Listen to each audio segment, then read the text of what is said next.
গৌৰৱ গগৈ ডাঙৰীয়া নিজিকে মই ৰাজনীতি ত্যাগ কৰিম যদি তপন গগৈ ডাঙৰীয়া হাৰে।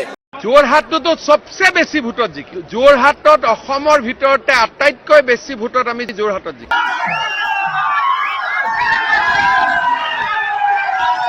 গৌৰৱ গগৈ ডাঙৰীয়া নিজিকে মই ৰাজনীতি ত্যাগ কৰিম যদি তপন গগৈ ডাঙৰীয়া হাৰে। কোনো পধ্যে মই আমাৰ অলপ হিচাপ নিকাচ আছে, অহংকাৰ কৰি কোৱা নাই, মই বিনম্ৰতাৰে কৈছোঁ যে কংগ্ৰেছ প্ৰায় শূন্য হৈ যাব আৰু কেইবা লাখ ভোটৰ ব্যৱধানত আমি যোৰহাট সাংসদীয় সমষ্টি।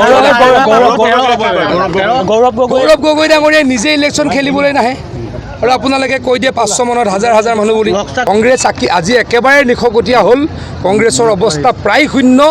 যোৰহাট সমষ্টিত আমি বহু ভোটত জিকিম আৰু লগতে যোৰহাট সাংসদীয় সমষ্টিটো আমি 2 লাখৰ পৰা 2.5 লাখ ভোটত এই নিৰ্বাচনত জিকিম আৰু তপন গগৈ ডাঙৰীয়া দ্বিতীয়বাৰৰ কাৰণে সাংসদ হ'ল। চক্ৰবেহু বিজেপিৰ নহয়, চক্ৰবেহু ৰাইজৰ চক্ৰবেহু গৌৰৱ গগৈ ডাঙৰীয়া খালি পাৰ হ'ব নোৱাৰে। মই জনসাধাৰণক ইতিমধ্যে মই ধন্যবাদ কৃতজ্ঞতা জ্ঞাপন কৰিবলৈ বিচাৰিছোঁ।